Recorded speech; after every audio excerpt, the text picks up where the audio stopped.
నమస్తే నేను journalist Madhavi welcome to our channel YS Vivekananda Reddy హత్యలో సాక్ష్యాలను సిఐ శంకరయ్య చెరిపేశారా అటువంటప్పుడు అరెస్ట్ చేసి ప్రాసిక్యూషన్ చేయాలి కదా సీఎం చంద్రబాబుకు లీగల్ నోటీసులు పంపే ధైర్యం వెనుక ఆయన నిజాయితీ గ్రహించాలి కదా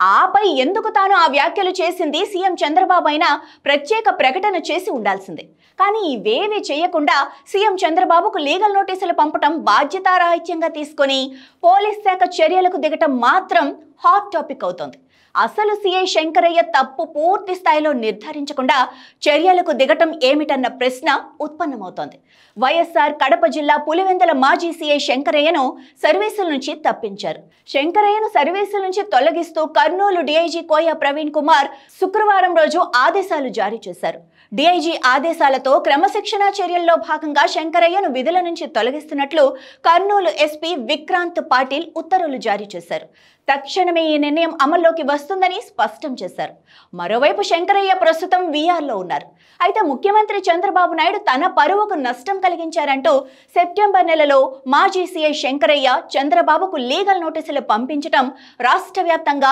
చర్చనీయాంశమైంది ఈ క్రమంలోనే శంకరయ్యపై క్రమశిక్షణ చర్యలు తీసుకున్నట్లు తెలిసింది మాజీ మంత్రి వైఎస్ వివేక హత్య సమయంలో పులివెందుల సర్కిల్ ఇన్స్పెక్టర్ గా శంకరయ్య ఉన్నారు మరోవైపు అసెంబ్లీలో వైఎస్ వివేక హత్య కేసు విషయాన్ని వివరిస్తూ సీఎం చంద్రబాబు నాయుడు అప్పటి సీఐ శంకరయ్య పేరును గతంలో ప్రస్తావించారు వైఎస్ వివేక హత్య కేసులో నిందితులు సీఐ శంకరయ్య సమక్షంలోనే ఆధారాలను చెరిపివేశారని ఆరోపించారు ఈ నేపథ్యంలో సీఎం చంద్రబాబు ఆరోపణలను తోసిపుచ్చిన శంకరయ్య చంద్రబాబు తన పరువుకు భంగం కలిగించారంటూ సీఎం చంద్రబాబుకు లీగల్ నోటీస్ పంపారు అసెంబ్లీ వేదికగా చంద్రబాబు నాయుడు తనకు క్షమాపణ చెప్పాలని లేని పక్షంలో 1,45,00,000 పరిహారం చెల్లించాలని శంకరయ్య తన లీగల్ నోటీసుల్లో డిమాండ్ చేశారు అయితే వీఆర్లో ఉన్న ఓ సిఐ స్థాయి అధికారి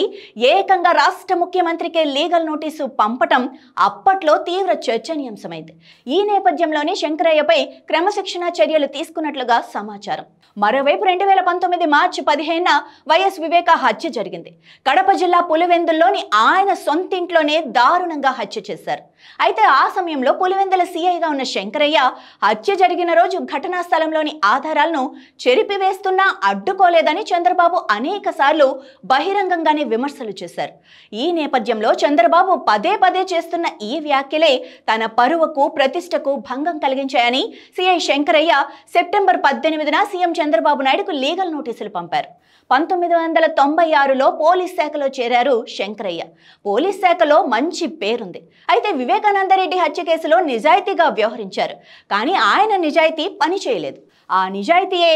ఏకంగా సీఎం చంద్రబాబుకే లీగల్ నోటీసు పంపేలా చేసింది 29 ఏళ్లుగా పోలీస్ డిపార్ట్మెంట్లో నిజాయితీగా పనిచేస్తున్నానని 15 రోజుల్లో చంద్రబాబు బహిరంగ క్షమాపణ చెప్పాలని లేదంటే 1,45,00,000 పరువు నష్టం దావా వేస్తానంటూ లాయర్ ద్వారా శంకరయ్య నోటీసులు పంపించడం అప్పట్లో హాట్ టాపిక్ అయింది